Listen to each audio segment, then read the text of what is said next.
have drawn global attention. Confidence in India's capability and potential has only grown in this period. We see the next 5 years as a unique opportunity to realize Sabka Vikas, stimulating balanced growth of all regions.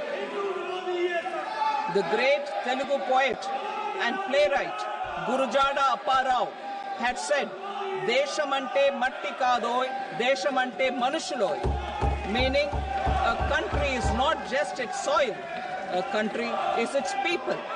In line with this, for us, Vikasit Bharat encompasses zero poverty, 100% quality good school education, access to high quality, affordable and comprehensive health care, 100% skilled labor with meaningful employment, 70% women in economic activities, and farmers making our country the food basket of the world.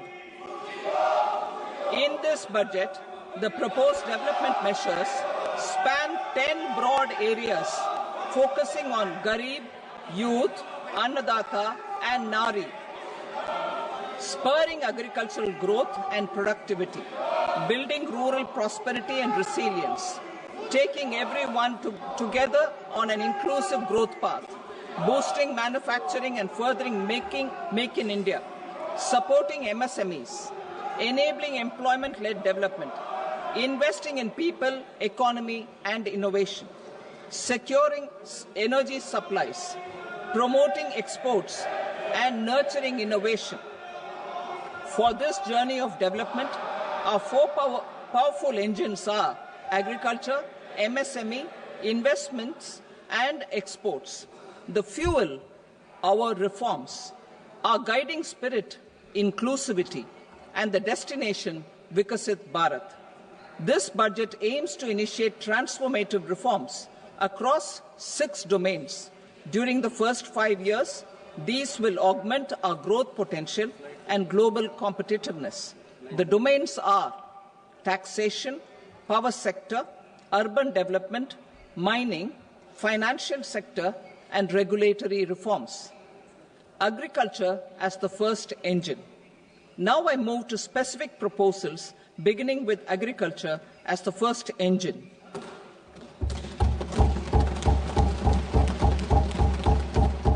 Prime Minister Dhan Dhanya Krishi Yojana, Developing Agri-Districts Program. Motivated by the success of the Aspirational District Program, our government will undertake a Prime Minister Dhan Dhanya Krishi Yojana in partnership with states. Through the convergence of existing schemes and specialized measures, the program will cover 100 districts with low productivity, moderate crop intensity, and below average credit parameters. It aims to 1. Enhance agricultural productivity, 2. Adopt crop diversification and sustainable agricultural practices, 3. Augment post-harvest storage at the panchayat and block level, 4. Improve irrigation facilities, and 5. Facilitate availability of long-term and short-term credit. This program is likely to help 1.7 crore farmers. Building rural prosperity and resilience. A comprehensive multi-sectoral rural prosperity and resilience program will be launched in partnership with the states. This will address underemployment in agriculture through skilling, investment, technology, and invigorating the rural economy. The goal is to generate ample opportunities in rural areas so that migration is an option but not a necessity. The program will focus on rural women, young farmers, rural youth, marginal and small farmers, and landless families. The details are in Annexure A. Domestic best practices will be incorporated, and appropriate technical and financial assistance will be sought from multilateral development banks. In Phase 1, 100 developing agri-districts will be covered. Atmanirbharta in pulses. Our government is implementing the National Mission for Edible Oilseed for achieving Atmanirbharta in edible oils. Our farmers have the capability to grow enough for our needs and more. 10 years ago, we made concerted efforts and succeeded in achieving near self-sufficiency in pulses. Farmers responded to the need by increasing the cultivated area by 50%, and government arranged for procurement and remunerative prices. Since then, with rising incomes and better affordability, our consumption of pulses has increased significantly. Our government will now launch a 6-year mission for Atmanirbharta in pulses with a special focus on Tuar, Urad and Masoor. Details are in Annexure B. Central agencies such as NAFED and NCCF will be ready to procure these 3 pulses as much as offered during the next 4 years from farmers who register with these agencies and enter into agreements. Comprehensive program for vegetables and fruits. It is encouraging that our people are increasingly becoming aware of efficient supplies, processing, and remunerative prices for farmers will be launched in partnership with the states. Appropriate institutional mechanisms for implementation and participation of farmer producer organizations and cooperatives will be set up. Makhana board in Bihar. For this, there is a special opportunity for the people of Bihar. A Makhana board will be established in the state to improve production, processing, value addition, and marketing of Makhana. The people engaged in these activities will be organized into FPOs. The board will provide hand-holding and training support to Makhana farmers and will also work to ensure they receive the benefits of all relevant government schemes. A national mission on high-yielding seeds will be launched, aimed at 1. Strengthening research ecosystem, 2. Targeted development and propagation of seeds with high yield, pest resistance, and climate resilience, and 3. Commercial availability of more than 100 seed varieties released since July 2024. India ranks second largest globally in fish production and aquaculture. Seafood exports are valued at 60,000 crore rupees. To unlock the untapped potential of the marine sector, our government will bring in an enabling framework for sustainable harnessing of fisheries from Indian Exclusive Economic Zone and high seas, with a special focus on the Andaman and Nicobar and Lakshadweep Islands. For the benefit of lakhs of cotton-growing farmers, I am pleased to announce a mission for cotton productivity.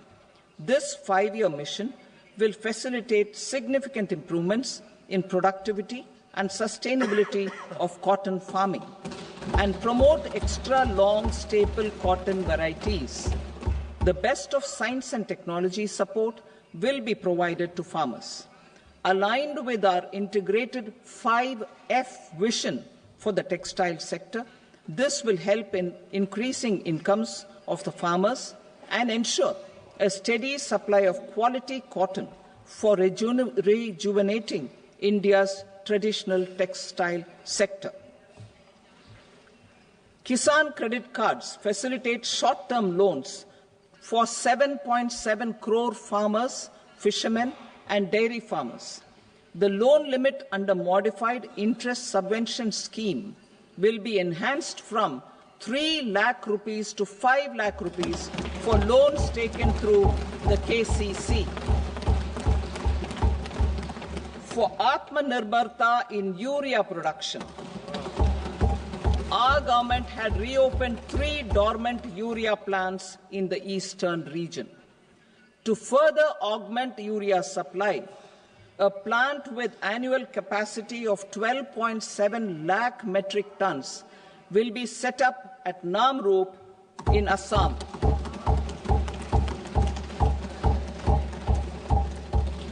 India Post, with 1.5 lakh rural post offices, complemented by the India Post Payment Bank and a vast network of 2.4 lakh Dak Sevaks, will be repositioned to act as a catalyst for the rural economy.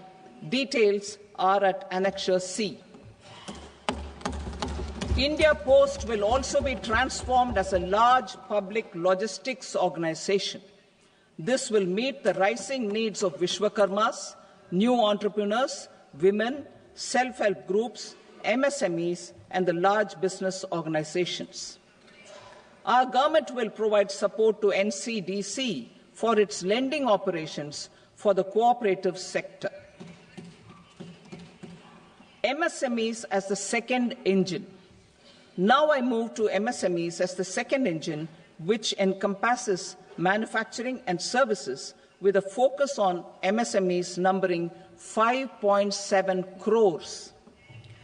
Currently, over 1 crore registered MSMEs, employing 7.5 crore people and generating 36% of our manufacturing, have come together to position India as a global manufacturing hub. With their quality products, these MSMEs are responsible for 45% of our exports.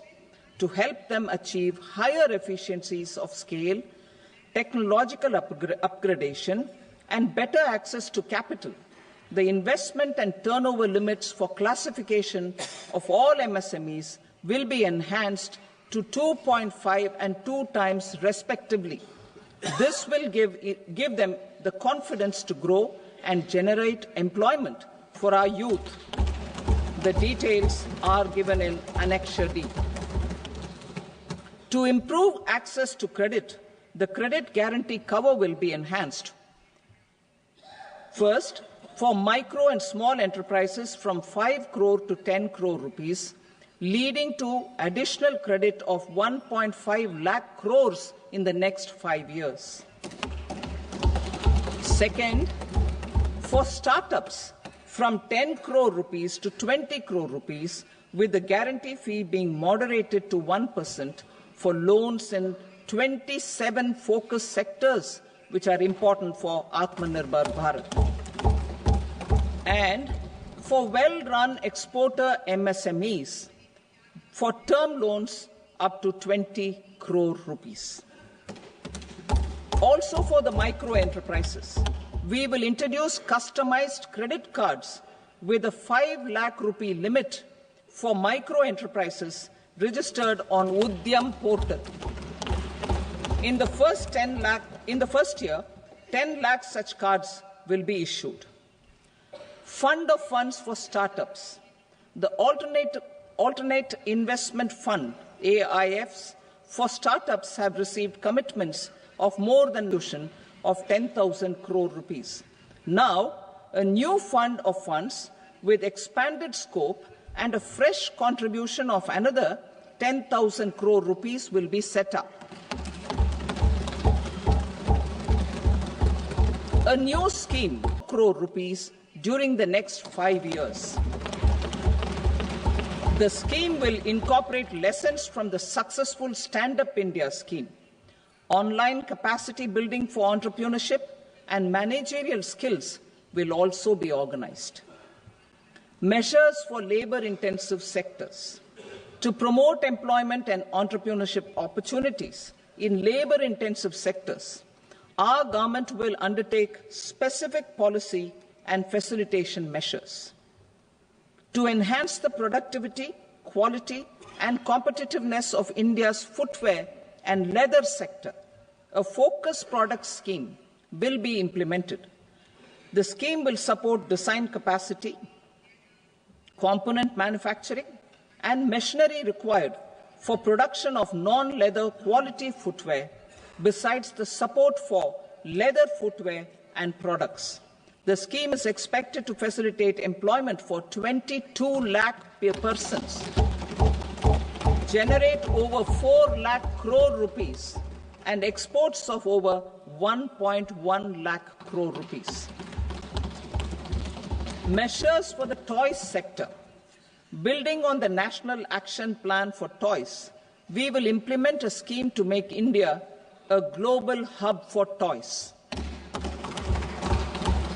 The scheme will focus on development of clusters, skills, and a manufacturing ecosystem that will create high-quality, unique, innovative, and sustainable toys that will represent the Made in India brand. Support for food processing. In line with our commitment towards Purvodaya, we will establish a National Institute of Food Technology, Entrepreneurship and Management in Bihar. The institute will provide a strong fillip to food processing activities in the entire eastern region.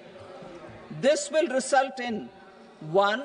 Enhanced income for the farmers through value addition to their produce, and 2.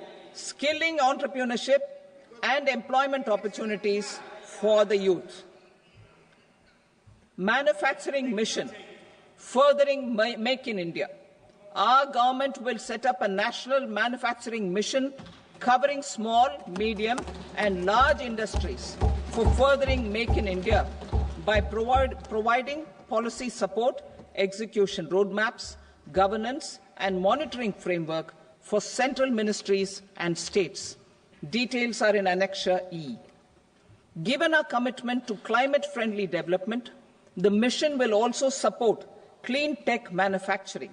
This will aim to improve domestic value addition and build our ecosystem for solar PV cells, EV batteries, motors and controllers, electrolyzers, wind turbines, very high voltage transmission equipment, and grid-scale batteries.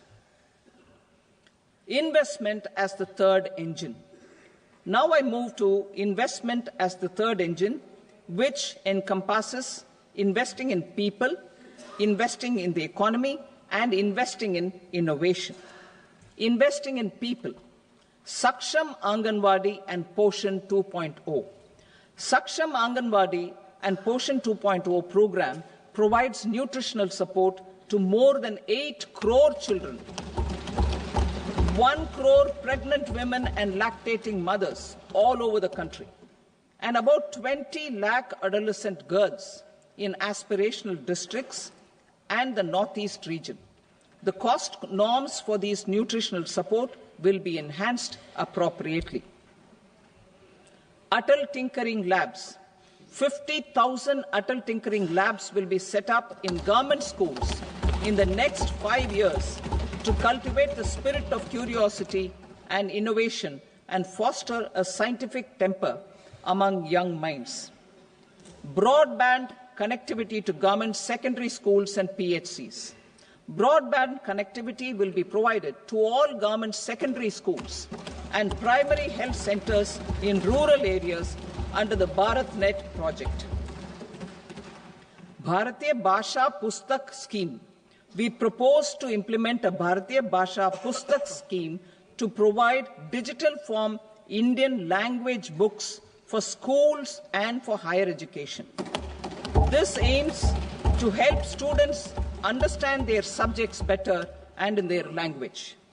National Centers of Excellence for Skilling. Building on the initiative announced in the July 24 budget, 5 national centers of excellence for skilling will be set up with global expertise and partnerships to equip our youth with the skills required for Make for India, Make for the World manufacturing.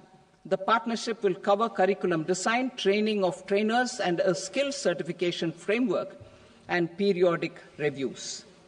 Expansion of capacity in IITs. Total number of students in 23 IITs has increased 100% from 65,000 to 1.35 lakh in the past 10 years.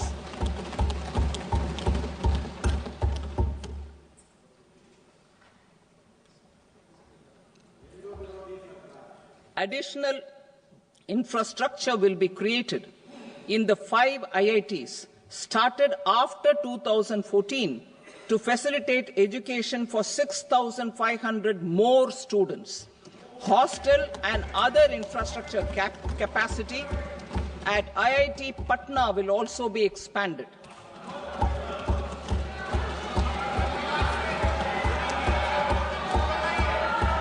Center of Excellence.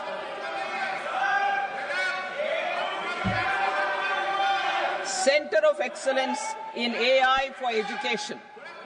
I had announced 3 centers of excellence in artificial intelligence for agriculture, health, and sustainable cities in 2023. Now a center of excellence in artificial intelligence for education will be set up with a total outlay of 500 crores.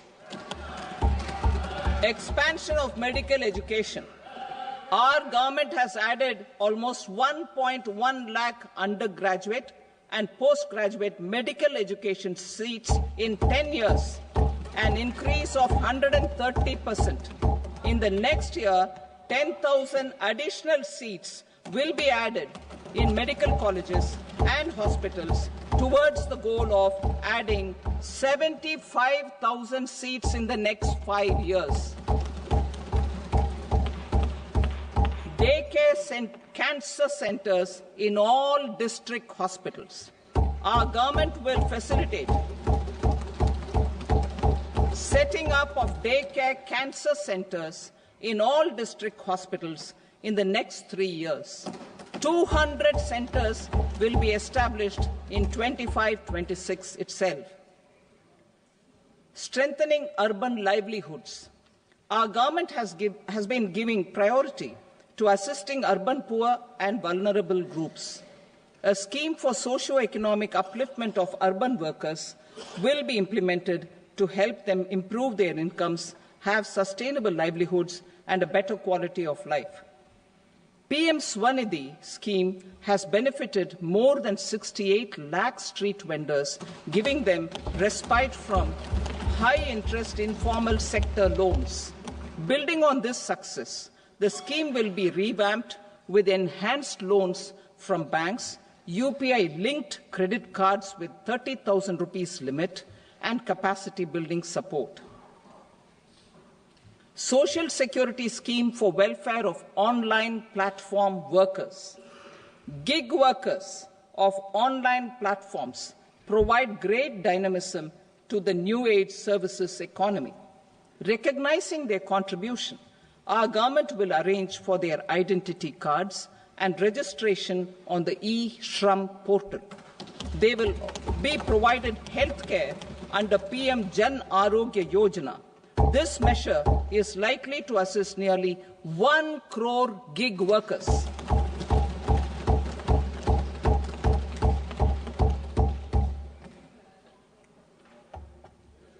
Investing in the economy. Public-private partnership in infrastructure.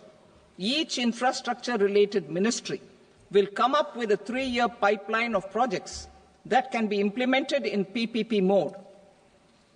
States will also be encouraged to do so and can seek support from the India Infrastructure Project Development Fund, which is a scheme to prepare PPP proposals.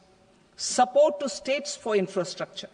An outlay of 1.5 lakh crore is proposed for the 50-year interest-free loans to states for capital expenditure and incentives for reforms. Building on the success of the first asset monetization plan announced in 2021, the second plan for 2025 to 30 will be launched to plow back capital of 10 lakh crore in new projects. Regulatory and fiscal measures will be fine-tuned to support the plan. Jal Jeevan Mission. Since 2019, 15 crore households representing 80% of India's rural population, have been provided access to portable tap water connections. To achieve 100% coverage, I am pleased to announce the extension of this mission until 2028 with an enhanced total outlay. The mission's focus will be on the quality of infrastructure and O&M of rural piped water supply schemes through Jan Bhagidari. A separate MOU or separate MOUs will be signed with the states and union territories to ensure sustainability and citizen-centric water services delivery. Urban sector reforms. Building on the July budget proposals, urban sector reforms related to governance, municipal services, urban land and planning will be incentivized. Urban Challenge Fund. The government will set up an Urban Challenge Fund of 1 lakh crore rupees to implement the proposals for cities as growth hubs, creative redevelopment of cities, and for water and sanitation purposes announced in the July budget. This fund will finance up to 25% of the cost of bankable projects, with a stipulation that at least 50% of the cost is funded from bonds, bank loans, and PPPs.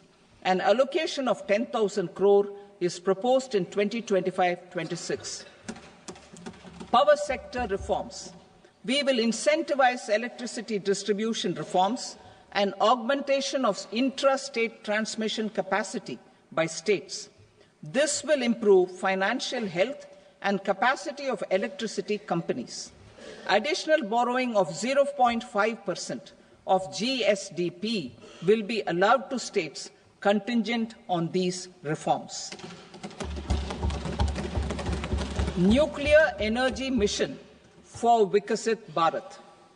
Development of at least 100 gigawatt of nuclear energy by 2047 is essential for our energy transition efforts.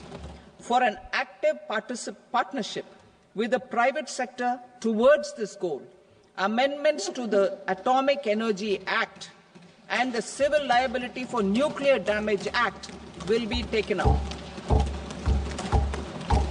A nuclear energy mission for research and development of small modular reactors with an outlay of 20,000 crore will be set up. At least 5 indigenously developed small modular reactors will be operationalized by 2033. Shipbuilding. The shipbuilding financial assistance policy will be revamped to address cost disadvantages. This will also include credit notes for shipbreaking in Indian yards to promote the circular economy. Large ships above a specified size will be included in the infrastructure harmonized master list. Shipbuilding clusters will be facilitated to increase the range, categories, and capacity of ships. This will include additional infrastructure, facilities, skilling, and technology to develop the entire ecosystem. Maritime Development Fund. For long-term financing for the maritime industry, a Maritime Development Fund with a corpus of 25,000 crore rupees will be set up. This will be for distributed support and promoting competition. This will have up to 49% contribution by the government, and the balance will be mobilized from ports and from private sector. UDAN regional connectivity schemes. UDAN has enabled 1.5 crore middle-class people to meet their aspirations for speedier travel. The scheme has connected 88 airports, and operationalized 619 routes. Inspired by that success, a modified UDAN scheme will be launched. to enhance regional connectivity to 120 new destinations and carry 4 crore passengers in the next 10 years. 4 crore additional passengers in the next 10 years. The scheme will also support helipads and smaller airports in hilly, aspirational and northeast regional districts. Greenfield airports will be facilitated in Bihar to meet the future needs of the state. These will be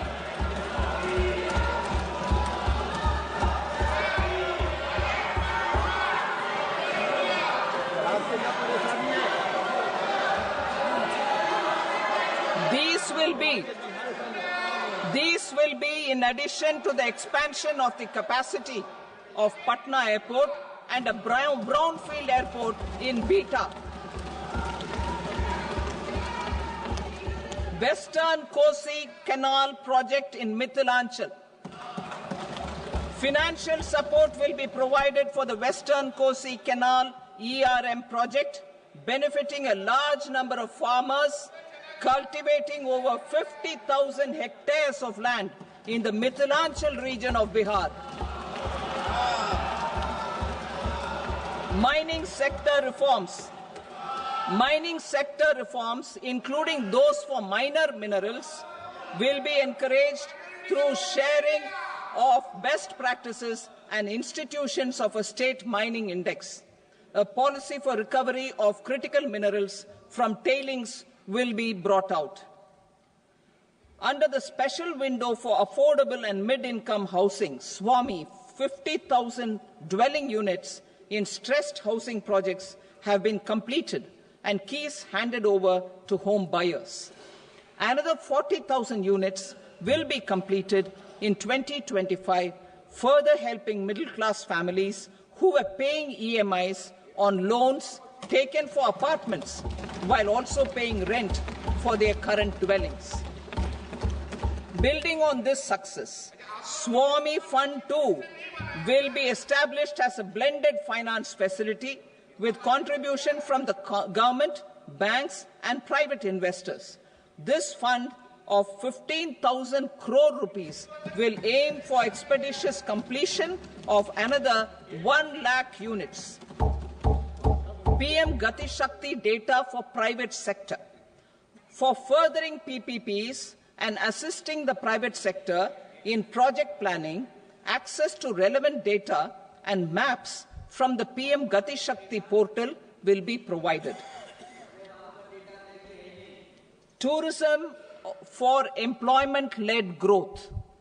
Top 50 tourist destination sites in the country will be developed in partnership with states through a challenge mode. Land for building key infrastructure will have to be provided by the states. Hotels in these destinations will be included in the infrastructure harmonized list. The following measures will be taken for facilitating employment-led growth. Organizing intensive skill development programs for our youth, including in institutes of hospitality management. Providing mudra loans for homestays. Improving ease of travel and connectivity to tourist destinations. Providing performance-linked incentives to states for effective destination management, including tourist amenities, cleanliness, and marketing efforts. And introducing streamlined e-visa facilities along with visa fee waivers for certain tourist groups. Continuing with the emphasis on places of spiritual and religious significance, in the July budget, there will be a special focus on destinations related to the life and times of Lord Buddha. Medical tourism and heal in India. Medical tourism and heal in India will be promoted in partnership with the private sector, along with capacity building and easier visa norms. Investing in innovation. To implement private sector-driven research, development and innovation initiatives announced in the July budget, I am now allocating 20,000 crore rupees for this purpose. A deep tech fund of funds will also be explored to catalyze the next generation startups as a part of this initiative. In the next 5 years, under the PM Research Fellowship Scheme, we will provide 10,000 fellowships for technological research in IITs and IISc with enhanced financial support. The second gene bank with 10 lakh germplasm lines will be set up for future food and nutritional security. This will provide conservation support to both public and private sectors for genetic resources. We will start a national geospatial mission to develop foundational geospatial infrastructure and data. Using PM Gati Shakti, this mission will facilitate modernization of land records, urban planning, and design of infrastructure projects. A Gyan Bharatam mission for survey, documentation, and conservation of our manuscript heritage with academic institutions, museums, libraries, and private collectors will be undertaken to cover more than 1 crore manuscripts. We will set up a national digital repository of Indian knowledge systems for knowledge sharing. Now I move to exports as the fourth engine. We will set up an export promotion mission with sectoral and ministerial targets driven jointly by the Ministries of Commerce, MSME, and Finance. It will facilitate easy access to export credit, cross-border factoring support, support to MSMEs to tackle non-tariff measures in overseas markets. A digital public infrastructure, Bharat Trade Net, for international trade will be set up as a unified platform for trade documentation and financing solutions. This will complement the Unified Logistics Interface platform. The BTN will be aligned with international practices. Support will be provided to develop domestic manufacturing capacities for our economy's integration with global supply chains.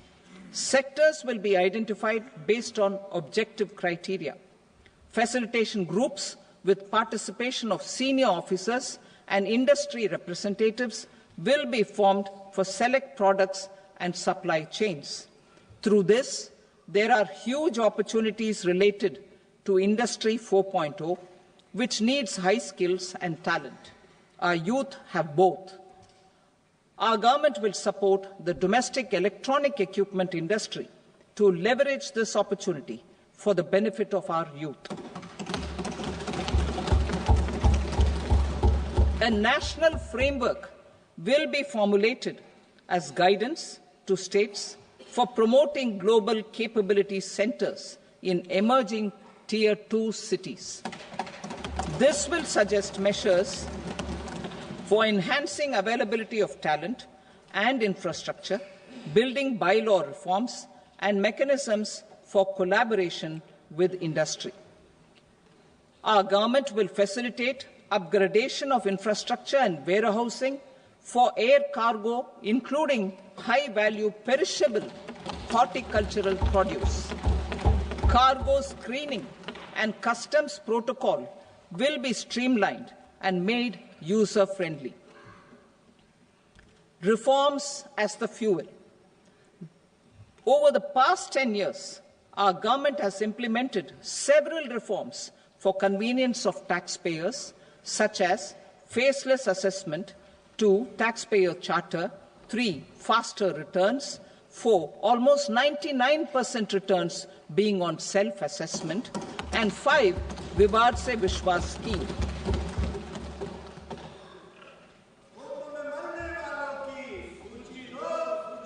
Continuing these efforts, I reaffirm the commitment of the Tax Department to trust first, scrutinized later. I also propose to introduce the new income tax bill next week. I will detail the indirect tax reforms and changes in direct taxes in Part B. Financial sector reforms. The FDI limit for the insurance sector will be raised from 74 to 100%. This enhanced limit will be available for those companies which invest the entire premium in India. The current guardrails and conditionalities associated with foreign investment will be reviewed and simplified. The services of India Post Payment Bank will be deepened and expanded in rural areas. NABFID will set up a partial credit enhancement facility for corporate bonds for infrastructure. Public sector banks will develop Grameen Credit Score Framework to serve the credit needs of SHG members and people in rural areas. A forum for regulatory coordination and development of pension products will be set up. To implement the earlier announcement on simplifying the KYC processes, the revamped Central KYC Registry will be rolled out in 2025. We will also implement a streamlined system for periodic updating. Requirements and procedures for speedy approval of company mergers will be rationalized. The scope for fast-track mergers will also be widened and the process made simpler.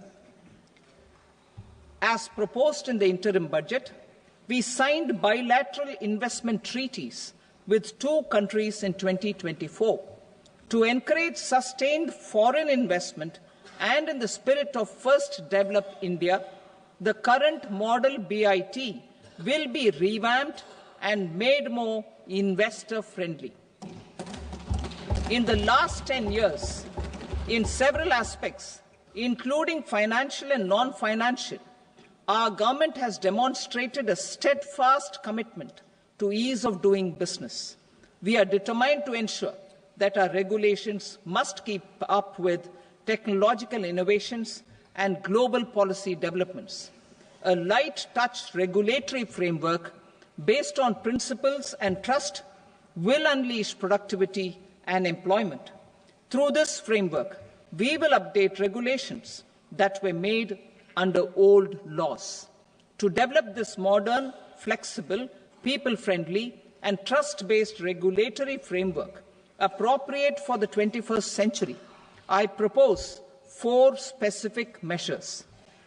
A high-level committee for regulatory reforms will be set up for a review of all non-financial sector regulations, certifications, licenses and permissions. The committee will be expected to make recommendations within a year. The objective is to strengthen trust-based economic governance and take transformational measures to enhance ease of doing business, especially in matters of inspection and compliances. States will be encouraged to join in this endeavour. An investment friendliness index of states will be launched in 2025 to further the spirit of competitive, cooperative federalism. Under the Financial Stability and Development Council, a mechanism will be set up to evaluate impact of the current financial regulations and subsidiary instructions. It will also formulate a framework to enhance their responsiveness and development of the financial sector. In the Jan Vishwas Act 2023, more than 180 legal provisions were decriminalized. Our government will now bring up the Jan Vishwas Bill 2.0 to decriminalize more than 100 provisions in various laws. I now move to fiscal policy. In the July budget, I had committed to staying the course for fiscal consolidation. Our endeavour will be to keep the fiscal deficit each year such that that central government debt remains on a declining path as a percentage of the GDP. The roadmap for the next 6 years has been detailed in the FRBM statement. Revised estimates for 2024-25. The revised estimate of the total receipts other than borrowings is 31.47 lakh crore rupees, of which the net tax receipts are 25.57 lakh crore rupees. The revised estimate of the total expenditure is 47.16 lakh crore rupees, of which the capital expenditure is about 10.18 lakh crore rupees. The revised estimate of the fiscal deficit is 4.8% of the GDP. Budget estimates for 25-26. Coming to 25-26, the total receipts other than borrowings and total expenditure are estimated at 34.96 lakh crore rupees and 50.65 lakh crore rupees respectively. The net tax receipts are estimated at 28.37 lakh crore rupees. The fiscal deficit is estimated to be 4.4% of GDP. To finance the fiscal deficit, the net market borrowings from dated securities are estimated at 11.54 lakh crore.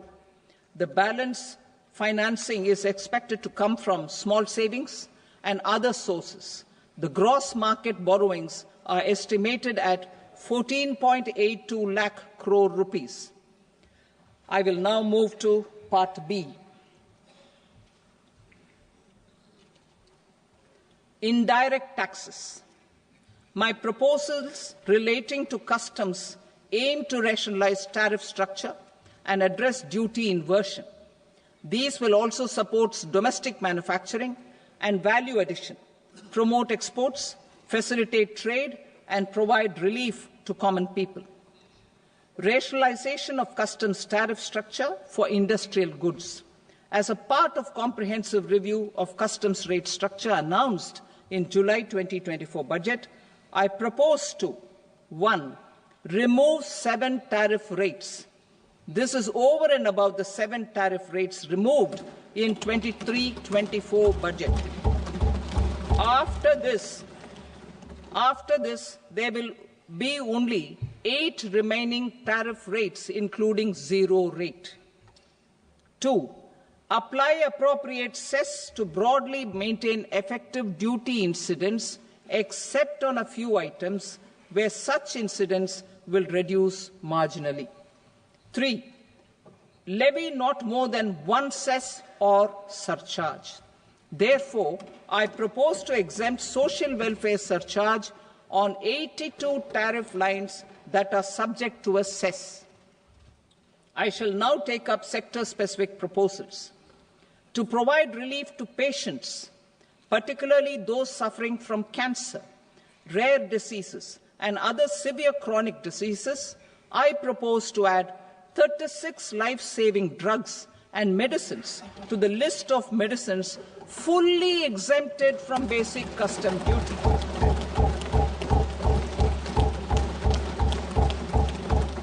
I also propose to add 6 life-saving medicines to the list attracting concessional custom duty of 5%. Full exemption and concessional duty will also respectively apply on the bulk drugs for manufacture of the above. Specified drugs and medicines under patient assistance programs run by the pharmaceutical companies are fully exempt from BCD, provided the medicines are supplied free of cost to the patients. I propose to add 37 more medicines along with 13 new patient assistance programs. Support to domestic manufacturing and value addition. Critical minerals. In the July 2024 budget, I had fully exempted BCD on 25 critical minerals that are not domestically available. I had also reduced BCD of 2 other such minerals to provide a major fillip to their processing especially by MSMEs. Now, I propose to fully exempt cobalt powder and waste, the scrap of lithium-ion battery, lead, zinc, and 12 more critical minerals. This will help secure their availability for manufacturing in India and promote more jobs for our youth. To promote domestic production of technical textile products such as agro-textiles, medical textiles, and geotextiles at competitive prices, I propose to add 2 more types of shuttle-less looms to the list of fully exempted textile machinery. I also propose to revise the BCD rate on knitted fabrics covered by 9 tariff lines from 10 or 20 to 20% or 115 rupees per kg, whichever is higher. Electronic goods. In line with our Make in India policy and to rectify inverted duty structure, I propose to increase the BCD on interactive flat panel display from 10% to 20% and reduce the BCD to 5% on open cell and other components. In 23-24 budget, for the manufacture of open cells of LCD, LED TVs, I had reduced the BCD on parts of open cells from 5% to 2.5%. To further boost the manufacture of such open cells, the BCD on these parts will now stand exempted. Lithium-ion battery. To the list of exempted capital goods, I propose to add 35 additional capital goods for EV battery manufacturing and 28 additional capital goods for mobile phone battery manufacturing. This will boost domestic manufacture of lithium-ion batteries, both for mobile phones and for electric vehicles. Shipping sector. Considering that shipbuilding has a long gestation period, I propose to continue the exemption of BCD on raw materials, components, consumables, or parts for the manufacture of ships for another 10 years.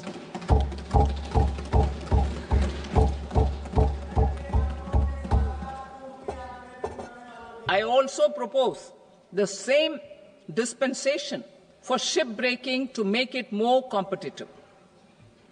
Telecommunication. To prevent classification disputes, I propose to reduce the BCD from 20% to 10% on carrier-grade Ethernet switches to make it at par with non-carrier-grade Ethernet switches. Export promotion. To facilitate exports of handicrafts, I propose to extend the time period for export from 6 months to 1 year, further extendable by another 3 months if required. I also propose to add 9 items to the list of duty-free inputs. Leather sector. I propose to fully exempt BCD on wet blue leather to facilitate imports for domestic value addition and employment. I also propose to exempt crust leather from 20% export duty to facilitate exports by small tanners. Marine products. To enhance India's competitiveness in the global seafood market, I propose to reduce BCD from 30% to 5% on frozen fish paste, surimi, for manufacture and export of its analog products. I also propose to reduce BCD from 15% to 5% on fish hydrolysates for manufacture of fish and shrimp feed.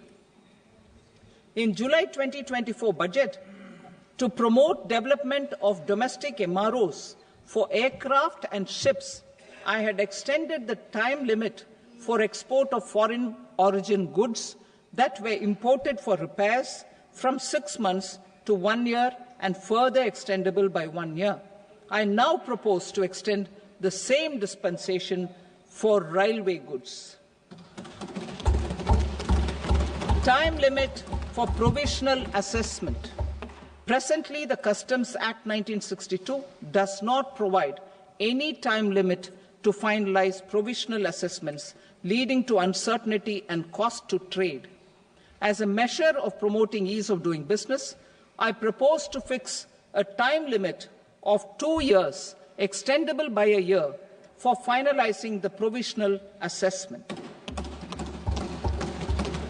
I propose to introduce a new provision that will enable importers or exporters, after clearance of goods, to voluntarily declare material facts and pay duty with interest but without penalty. This will incentivize voluntary compliance.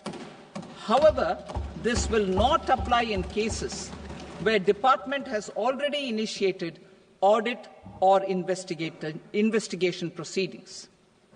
For industry to better plan their imports, I propose to extend the time limit for the end use of imported inputs in the relevant rules from 6 months to 1 year. This will provide operational flexibility in view of cost and uncertainty of supply. Further, such importers will now have to file only quarterly statements instead of a monthly statement.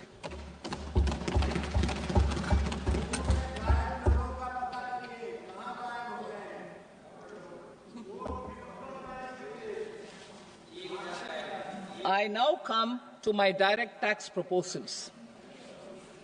In Part A, I have briefly underlined taxation reforms as one of key reforms to realize our vision of Vikasit Bharat. In respect of criminal law, our government had earlier ushered in Bharatiya Nyaya Sanhita, replacing Bharatiya Danda Sanhita. I am happy to inform this august House and the country that for new income tax bill will carry forward the same spirit of Nyaya in its drafting as well. The new bill will be clear and direct in text, with close to half of the present law in terms of both chapters and words. It will be simple to understand for taxpayers and tax administrators, leading to tax certainty and reduced litigation. Reforms, however, are not a destination. They are means to achieve good governance for our people and economy. Providing good governance primarily involves being responsive. The Tirukural captures this in verse 542, which reads, "Vaanokki vaazhum ulagallam, mannavan kol nokki vaazhum kudi," meaning, just as the living beings live expecting rains, citizens live expecting good governance. Our government is committed to keeping an ear to the ground and a finger on the pulse and responding while balancing our national building efforts.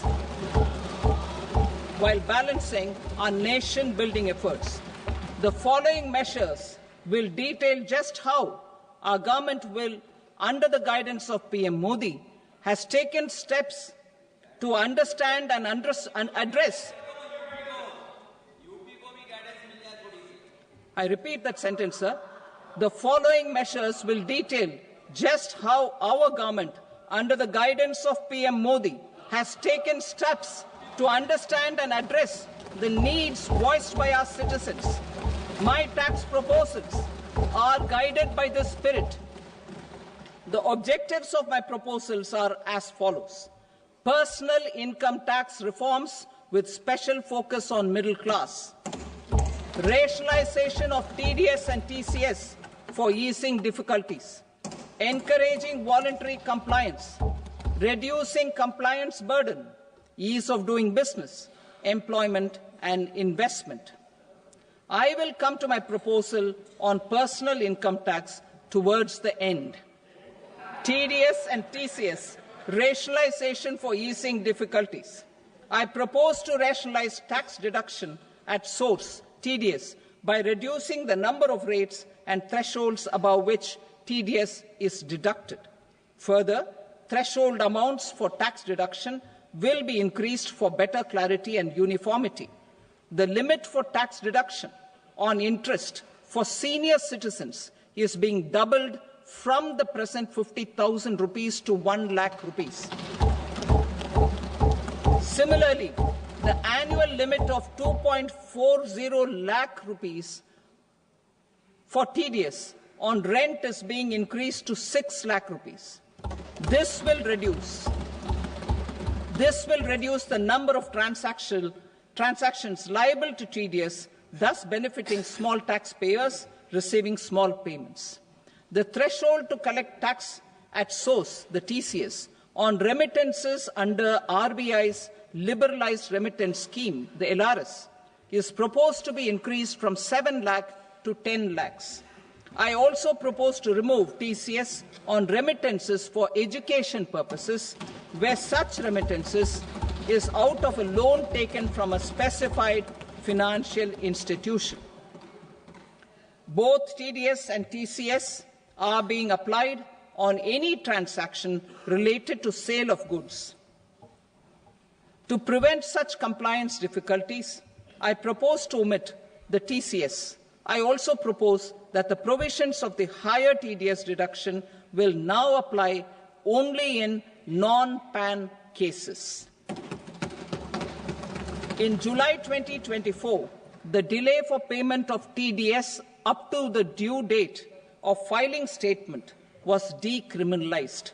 I propose to provide the same relaxation to TCS provisions as well. The government under the leadership of Prime Minister Modi believes in Sabka Saath, Sabka Vikas, Sabka Vishwas and Sabka Prayas. In line with this, we brought in updated return facility in 2022 for voluntary compliance by taxpayers who had omitted to report their correct income. Our trust in taxpayers was proved right.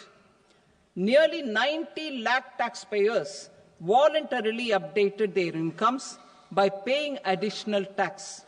Taking this trust further, I now propose to extend the time limit to file updated returns for any assessment year from the current limit of 2 years to 4 years. I propose to reduce the compliance burden for small charitable trusts and institutions by increasing their period of registration from 5 years to 10 years. It is also proposed that disproportionate consequences do not arise for minor defaults such as incomplete applications filed by charitable entities. Presently, taxpayers can claim the annual value of self-occupied properties as nil only on the fulfillment of certain conditions. Considering the difficulties faced by taxpayers, it is proposed to allow the benefit of 2 such self-occupied properties without any condition. To streamline the process of transfer pricing and to provide an alternative to yearly examination, I propose to introduce a scheme for determining arm's length price of international transaction for a block period of 3 years. This will be in line with global best practices. With a view to reduce litigation and provide certainty in international taxation, the scope of safe harbor rules is being expanded. A number of senior and very senior citizens have very old national savings schemes accounts. As interest is no longer payable on such accounts, I propose to exempt withdrawals made from NSS by individuals on or after 29th August 2024. I am also proposing to allow similar treatment to NPS Vatsalya accounts as is available to normal NPS accounts subject to overall limits. In my speech in July 2024, I had promised that all processes, including giving effect to appellate orders, shall be digitalized and made paperless over the next 2 years. So I'm happy to announce that digitalization is being made operational now. In July 2024, we brought in the Vivad Se Vishwas scheme to resolve income tax disputes pending in appeal. The scheme has received a great response, with nearly 33,000 taxpayers having availed of the scheme to settle their disputes. I have a few proposals to promote investment and employment. It is proposed to provide a presumptive taxation regime for non-residents who provide services to a resident company that is establishing or operating an electronics manufacturing facility. I further propose to introduce a safe harbour for tax certainty for non-residents who store components for supply to specified electronics manufacturing units. Presently, the tonnage tax scheme is available only to sea-going ships. The benefits of existing tonnage tax scheme are proposed to be extended to inland vessels registered under the Indian Vessels Act 2021 to promote inland water transport in the country. Extension for incorporation of startups. We continue to support the Indian startup ecosystem. I propose to extend the period of incorporation by 5 years to allow the benefit available to startups which are incorporated before 1/4/2030. In order to attract and promote additional activities in the IFSC, I am inter alia proposing specific benefits to ship leasing units, insurance offices, and treasury centres of global companies which are set up in IFSC. Further, to claim benefits, the cut-off date for commencement in IFSC has also been extended by 5 years to 31/3/2030. Category 1 and Category 2 AIFs are undertaking investments in infrastructure and other such sectors. I propose to provide certainty of taxation to these entities on the gains from securities, to promote funding from sovereign wealth funds and pension funds to the infrastructure sector. I propose to extend the date of making an investment by 5 more years, up to 31st March 2030.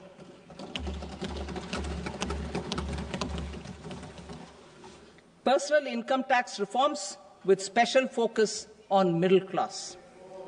Democracy, demography, and demand are the key support pillars in our journey towards Vikasit Bharat. The middle class provides strength for India's growth. This government, under the leadership of Prime Minister Modi, has always believed in the admirable energy and ability of the middle class in nation building. In recognition of their contribution,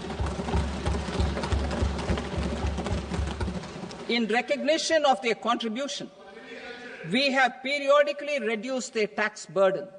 Right after 2014, the nil tax slab was raised to 2.5 lakhs of rupees, which was further raised to 5 lakh rupees in 2019 and to 7 lakh rupees in 2023. This is reflective of our government's trust on the middle-class taxpayers. I am now happy to announce that there will be no income tax payable up to income of 12 lakh rupees.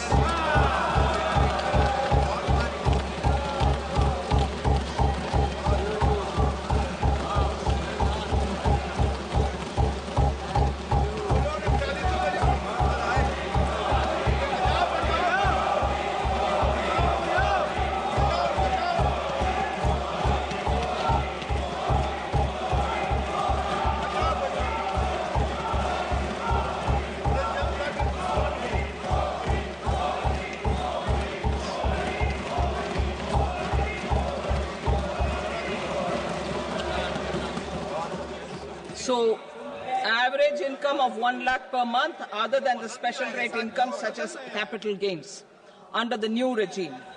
This limit will be 12.75 lakh for salaried taxpayers due to the standard deduction of 75,000. Slabs and rates are being changed across the board to benefit all taxpayers. The new structure will substantially reduce the taxes of the middle class and leave more money in their hands, boosting household consumption, savings and investment. In the new tax regime, I propose to revise tax rate structures as follows. 0 to 4 lakh rupees nil, 4.8 lakh rupees to 4 to 8 lakh rupees 5%, 8 to 12 lakh rupees 10%, 12 to 16 lakh rupees 15%, 16 to 20 lakh rupees 20%, 20 to 24 lakh rupees 25%, and above 24 lakh rupees 30%. To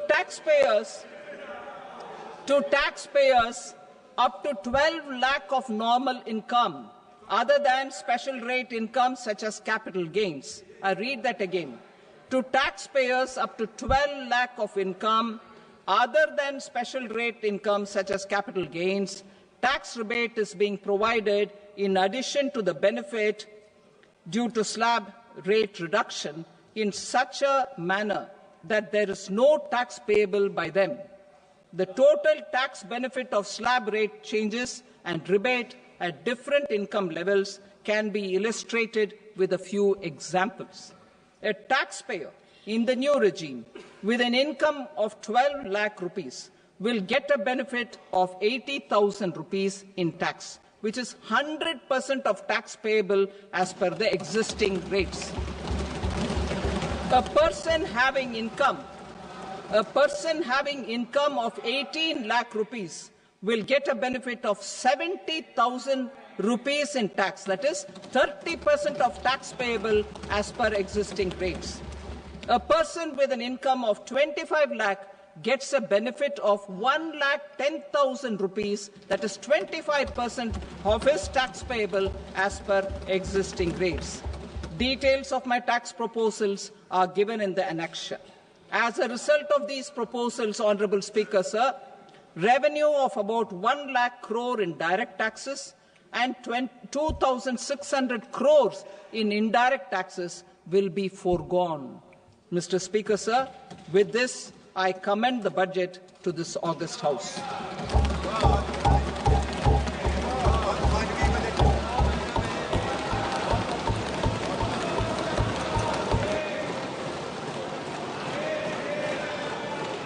Item number 2, Srimati Nirmala Sitharaman. Sir, with your permission, I rise to lay on the table the following statements under Section 3(1) of the Fiscal Responsibility and Budget Management Act 2003, medium-term fiscal policy cum fiscal policy strategy statement and macroeconomic framework statement. Item number 3, Srimati Nirmala Sitharaman. Sir, with your permission, I rise to move for leave to introduce the Finance Bill 2025. प्रश्न ये है कि विधेयक को पुनर्स्थापित करने की अनुमति प्रदान की जाए।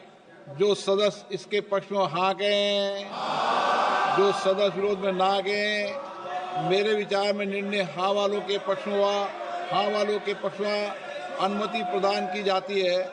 माननीय मंत्री जी अब विधेयक को पुनर्स्थापित करें। Sir, I introduce the bill. Thank you. सभा की कार्रवाई सोमवार दिनांक 3 फरवरी 2025 को प्राप्त 11 बजे तक के लिए स्थगित की जाती है।